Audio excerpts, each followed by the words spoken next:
Isara eye care, OS building, bank road, Kayamkulam. നമസ്കാരം. ഇന്നത്തെ I ടോക്കിലേക്ക് എല്ലാവർക്കും സ്വാഗതം. ഇന്ന് നമ്മൾ ഡിസ്കസ് ചെയ്യാൻ പോകുന്ന അടുത്ത കണ്ണിന്റെ അസുഖമാണ് ARMD അഥവാ ഏജ് റിലേറ്റഡ് മാക്യുലർ ഡീജനറേഷൻ. പേര് കേട്ട ആരും പേടിക്കേണ്ട.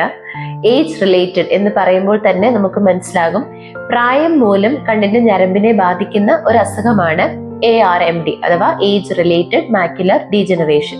ഇനി മാക്യുല എന്ന് പറഞ്ഞാൽ കണ്ണിന്റെ ഞരമ്പിൽ നമുക്ക് ഏറ്റവും അധികം പ്രിസൈസ് ആയിട്ട് നമുക്ക് കാഴ്ചയ്ക്ക് സഹായിക്കുന്ന, വായനയ്ക്ക്, നമ്മുടെ കളേഴ്സിനെ ഐഡന്റിഫൈ ചെയ്യാൻ സഹായിക്കുന്ന ഞരമ്പിലെ ഒരു ഭാഗമാണ് മാക്യുല എന്ന് പറയുന്നത്. കണ്ണിലെ പിഗ്മെന്റ്സും ഏറ്റവും കൂടുതൽ കളർ നൽകുന്നതും കാഴ്ചശക്തി നൽകുന്നതുമായിട്ടുള്ള പിഗ്മെന്റ്സ് അടങ്ങിയിരിക്കുന്ന ഒരു ഭാഗമാണ് മാക്യുല എന്ന് പറയുന്ന ഞരമ്പിലെ ഒരു വിഭാഗം. ആ ഭാഗത്ത് പ്രായം മൂലം ഉണ്ടാകുന്ന ഡീജനറേഷൻസിനെയാണ് അഥവാ അവിടെ ഉണ്ടാകുന്ന ഒരു അസുഖത്തെയാണ് ARMD എന്ന് പറയുന്നത്. ഇനി ഈ AMD അഥവാ ARMD വരാൻ സാധ്യതയുള്ള ആർക്കൊക്കെയാണെന്ന് ആദ്യം നമുക്ക് ഡിസ്കസ് ചെയ്യാം. ആദ്യമായിട്ട് തന്നെ ഫാമിലി ഹിസ്റ്ററി വളരെ ഇമ്പോർട്ടൻ്റ് ആണ്. അച്ഛനമ്മയ്ക്കോ അഥവാ നമ്മുടെ സഹോദരി സഹോദരങ്ങൾക്കോ ഈ അസുഖം ഉണ്ടെങ്കിൽ തീർച്ചയായിട്ടും നിങ്ങൾ സ്ക്രീൻ ചെയ്ത് നിങ്ങളുടെ കണ്ണുകളിലും ഈ ചേഞ്ചസ് ഉണ്ടോ എന്ന് കണ്ടുപിടിക്കേണ്ടതാണ്. രണ്ടാമത് ഒബേസിറ്റി, അമിതമായ ശരീരവണ്ണമുള്ളവർക്കും ഇത് വരാനുള്ള സാധ്യത ഏറ്റവും അധികമാണ്. മൂന്നാമതായി പറയാനുള്ളത് പുകവലി, പ്രത്യേകിച്ചും മെയിൽസില്, ആണുങ്ങളിൽ ഏറ്റവും അധികം ഒരു 80% കാരണം ഈ ARMDയുടെ ചേഞ്ചസ് വരാനുള്ള കാരണം പുകവലി തന്നെയാണ്. നാലാമതായി കൊളസ്ട്രോൾ, നമ്മുടെ ശരീരത്തിലെ കൊളസ്ട്രോൾ, BP, ഹൈപ്പർ ടെൻഷൻ ഉള്ളവർക്കും രക്തസമ്മർദ്ദത്തിന് ബുദ്ധിമുട്ടുള്ളവർക്കും ARMD വരാനുള്ള സാധ്യതകൾ വളരെ വലുതാണ്. അതുപോലെ തന്നെ അമിതമായ മദ്യപാനം, ആൽക്കഹോൾ കൺസംഷനും മാക്യുലയിൽ തകരാറുകൾ സംഭവിക്കാൻ ഇടയാക്കുന്ന മറ്റൊരു ഘടകമാണ്. ഇനി നമുക്ക് ഇതിന്റെ സിംറ്റംസ്, ഒരു രോഗലക്ഷണങ്ങൾ എന്തൊക്കെയാണെന്ന് നോക്കാം. ആദ്യമായി ഇത് നമ്മുടെ സെൻട്രൽ വിഷനെയാണ് ഈ അസുഖം ബാധിക്കുന്നത്. അതായത് നേരെയുള്ള നമ്മുടെ കാഴ്ചയാണ് ഇത് ബാധിക്കുന്നത്.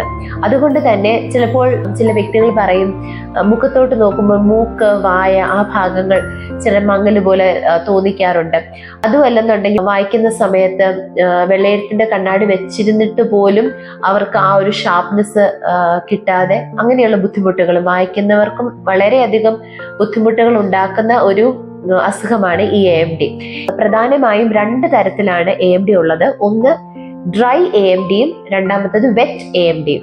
ഡ്രൈ AMD എന്ന് പറയുമ്പോൾ നമ്മുടെ ത്വക്കിലൊക്കെ ബംസ് പോലെ നമ്മൾ കാണാറില്ലേ, കുഞ്ഞു കുഞ്ഞു കുരുക്കൾ മാതിരി, അതുപോലെ തന്നെ കണ്ണിന്റെ ഈ മാക്യുല എന്ന് പറയുന്ന ഭാഗത്തും കുഞ്ഞു കുഞ്ഞി ഡെപ്പോസിറ്റ്സ് പോലെ മാത്രം കണ്ടുവരുന്ന ഒരു വിഭാഗത്തെയാണ് നമ്മൾ ഡ്രൈ AMD എന്ന് പറയുന്നത്. ഇത് കാഴ്ചയെ കാര്യമായി ബാധിക്കാറില്ല. ഡ്രൈ AMD വരുന്ന പേഷ്യൻസ് മിക്കപ്പോഴും നമ്മുടെ OPDകളിൽ 50 വയസ്സ് കഴിയുമ്പോൾ കോമൺ ആയിട്ട് എല്ലാവർക്കും തന്നെ തിമിരത്തിന്റെ ബുദ്ധിമുട്ടുണ്ടാകാറുണ്ട്. അപ്പൊ തിമിര നിർണയത്തിന്റെ ഭാഗമായി നമ്മൾ ഡ്രോപ്സ് കണ്ണിലൊഴിച്ച് ഞരമ്പ് നോക്കുമ്പോഴായിരിക്കും ഈ ഡ്രൈ AMD മിക്കവരിലും ഉള്ളതായി നമ്മൾ കണ്ടെത്തുന്നത്. ഡ്രൈ AMD ഉള്ള പേഷ്യൻസിൽ നമ്മൾ പറഞ്ഞു കൊടുക്കുന്ന ഇമ്പോർട്ടൻ്റ് ആയിട്ടുള്ള ഒരു സ്റ്റെപ്പ് എന്ന് പറയുന്നത് അവരുടെ ഡയറ്റ്, അതുപോലെ തന്നെ കണ്ണിനെ സപ്പോർട്ട് ചെയ്യുന്ന വൈറ്റമിൻസ്, പ്രത്യേകിച്ചും അരറ്റ്സ് എന്ന് പറയുന്ന ഘടകങ്ങൾ അടങ്ങിയിരിക്കുന്ന ആ ക്രൈറ്റീരിയ പാലിക്കുന്ന ഐ വൈറ്റമിൻസ് അവൈലബിൾ ആണ്. ഒഫ്തൽമോളജിസ്റ്റിന്റെ പ്രിസ്ക്രിപ്ഷനോട് നമുക്കത് വാങ്ങി ദിവസവും ആ ഐ വൈറ്റമിൻസ് എടുത്തു കഴിഞ്ഞാൽ രോഗത്തിന്റെ പ്രോഗ്രഷനെ നമുക്കിത് തടയാനായിട്ട് സാധിക്കും. ഇനി രണ്ടാമത്തെ കാറ്റഗറിയാണ് വെറ്റ് AMD. വെറ്റ് AMD എന്ന് പറയുമ്പോൾ ഈ മാക്യുല എന്ന് പറയുന്ന ഭാഗത്ത് അബ്നോർമൽ ആയിട്ടുള്ള രക്തക്കുഴലുകൾ വളരുകയും അത് ലീക്ക് ചെയ്ത് നീർക്കെട്ട് പോലും അല്ല ചിലർക്ക് കണ്ണിനകത്ത് രക്തസ്രാവമായിട്ടൊക്കെ വെറ്റ് AMD ഉള്ള പേഷ്യൻസ് സാധാരണയായി പ്രസന്റ് ചെയ്യാറുണ്ട്. അങ്ങനെയുള്ളത് ഒരു എമർജൻസിയാണ്. കാരണം അവർക്ക് വളരെ വേഗത്തിൽ കാഴ്ച നഷ്ടപ്പെടുകയും ഒന്നെങ്കിൽ ഒരു മറ വന്ന് വീഴുന്നത് പോലെ, അതല്ലെന്നുണ്ടെങ്കിൽ ഈ പറഞ്ഞ ഒരു ഡിസ്റ്റോർട്ടഡ് വിഷന് ഒക്കെ ആയിരിക്കും അവരുടെ ബുദ്ധിമുട്ടുകൾ. ഇനി ഇതെങ്ങനെ നമുക്ക് ഡയഗ്നോസ് ചെയ്യാമെന്ന് പറയാം. ഞാൻ ആദ്യമേ പറഞ്ഞതുപോലെ തന്നെ മിക്കപ്പോഴും ഓഫ്തൽമോളജിസ്റ്റിന്റെ അടുത്ത് തിമിര നിർണയത്തിന്റെ ഭാഗമായിട്ടോ അല്ലെങ്കിൽ നിങ്ങൾ കണ്ണാടി മാറ്റാനായിട്ട് വരുന്ന സമയത്തോ ഞങ്ങൾ ഡ്രോപ്സ് ഒഴിച്ച് ഞരമ്പ് ചെക്ക് ചെയ്യുമ്പോഴാണ് പലപ്പോഴും ഈ ARMDയുടെ ചേഞ്ചസ് നമ്മൾ ഡയഗ്നോസ് ചെയ്യാൻ സാധിക്കുന്നത്. അതുകൊണ്ട് തന്നെ 50 വയസ്സിന് ശേഷമുള്ള എല്ലാവരും തന്നെ വർഷത്തിലൊരിക്കൽ തുള്ളിമരുന്നൊഴിച്ച് നിശ്ചയമായി നിങ്ങളുടെ ഞരമ്പുകൾ പരിശോധിക്കേണ്ടത് അത്യാവശ്യമാണ്. ഇനിയും ഇതിന്റെ ട്രീറ്റ്മെന്റ് മൊഡാലിറ്റീസ്, ഇത് വന്നു കഴിഞ്ഞാൽ എപ്രകാരമാണ് ഇപ്പോൾ അവൈലബിൾ ആയിട്ടുള്ള ട്രീറ്റ്മെന്റ് എന്ന് നമുക്ക് നോക്കാം. ആദ്യമായി ഞാൻ പറഞ്ഞല്ലോ, ഡ്രൈ AMD ചേഞ്ചസ് ഉള്ളവർ, അതായത് ഇതിന്റെ ഇനീഷ്യൽ സ്റ്റേജസിലാണെങ്കിൽ ഐ വൈറ്റമിൻസ് എടുത്തു കഴിഞ്ഞാൽ തന്നെ അതിന്റെ ഒരു പ്രോഗ്രഷനെ നമുക്ക് തടയാനായിട്ട് സാധിക്കും. റൂട്ടീൻ ഐ ചെക്കപ്പ് ആൻഡ് ഈ ഫണ്ടസ് എക്സാമിനേഷൻ, അതായത് ഡ്രോപ്സ് ഒഴിച്ച് ഞരമ്പ് പരിശോധന 6 മാസം ഇരിക്കുമ്പോൾ അല്ലെങ്കിൽ 1 വർഷം ഇരിക്കുമ്പോൾ ഇത്തരത്തിലുള്ള പേഷ്യൻസ് കമ്പൽസറി ആയിട്ടും നിങ്ങൾ ഒരു നേത്രരോഗ വിദഗ്ധന്റെ അടുത്ത് ചെന്ന് ഈ പരിശോധനകൾക്ക് നിങ്ങൾ വിധേയമാകണം. രണ്ടാമതായി വെറ്റ് AMD ചേഞ്ചസ് ഉള്ളവർ, അതായത് നേരത്തെ പറഞ്ഞതുപോലെ നീർക്കെട്ടുകളോ അല്ല കണ്ണിനകത്ത് രക്തസ്രാവമോ ഉള്ള പേഷ്യൻസ് ആണെങ്കിൽ അതിനുള്ള ട്രീറ്റ്മെന്റ് നമ്മൾ ഷുഗർ ഞരമ്പിൽ ബാധിച്ച് നീരിറങ്ങുമ്പോൾ കണ്ണിനകത്ത് കൊടുക്കുന്ന ഇഞ്ചെക്ഷൻസ് പോലെ തന്നെ ഈ AMD ചേഞ്ചസ് മുഖാന്തരം ഉണ്ടാകുന്ന നീർക്കെട്ടുകൾ, അതിന് നമ്മൾ കണ്ണിനകത്ത് ഇഞ്ചെക്ഷൻസ് കൊടുക്കുകയാണ് പതിവ്. പല ഇഞ്ചെക്ഷൻസും ഇപ്പോൾ അവൈലബിൾ ആണ്. ഇതിന്റെ ഒരു സത്യാവസ്ഥ എന്ന് പറയുന്നത്, ചിലപ്പോൾ ഒരു ഇഞ്ചെക്ഷൻ മാത്രം കൊണ്ട് നിങ്ങളുടെ ആ കണ്ണിനകത്തെ നീർക്കെട്ടിനെ മാറ്റാനായിട്ട് സാധിക്കില്ല. റിപ്പീറ്റഡ് ആയിട്ടുള്ള ഇഞ്ചെക്ഷൻ ഓരോ മാസം ഇരിക്കെ ചിലർക്ക് വേണ്ടി വരും. അത് ഈ അസുഖത്തിന്റെ ഒരു സ്വഭാവമാണ്.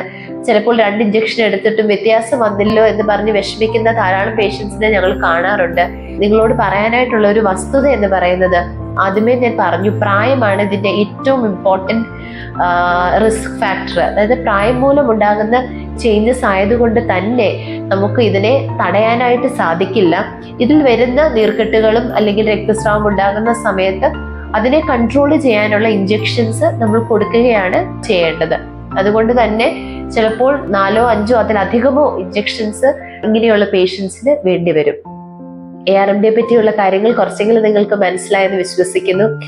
ഇതിന്റെ ഒരു ജിസ്റ്റ് എന്ന് പറയുന്നത്, 50 വയസ്സിൽ കൂടുതൽ പ്രായമുള്ളവർ തീർച്ചയായിട്ടും നിങ്ങളുടെ ഓഫ്തൽമോളജിസ്റ്റിന്റെ അടുത്ത് ചെന്ന് ഡ്രോപ്സ് ഒഴിച്ച് ഞരമ്പുകൾ പരിശോധിപ്പിക്കുകയും ഈ പറഞ്ഞ ചേഞ്ചസ് എന്തെങ്കിലും മാക്യുല എന്ന് പറയുന്ന ആ ഭാഗത്ത് ഉണ്ടെങ്കിൽ അതിനുള്ള ട്രീറ്റ്മെന്റ് അല്ലെങ്കിൽ അതിനുള്ള ഡയറ്ററി ഫാക്ടേഴ്സ് ഇതെല്ലാം നിങ്ങൾ ശ്രദ്ധിക്കുകയും അങ്ങനെ നമുക്ക് ഒരുമിച്ച് നമ്മുടെ പ്രായം മൂലം കണ്ണുകളിൽ വരുന്ന ചേഞ്ചസിനെ പ്രതിരോധിക്കാനായിട്ടും അല്ലെങ്കിൽ അതിന്റെ ആ ഒരു പ്രോഗ്രഷനെ തടയാനും നമുക്ക് സാധിക്കും.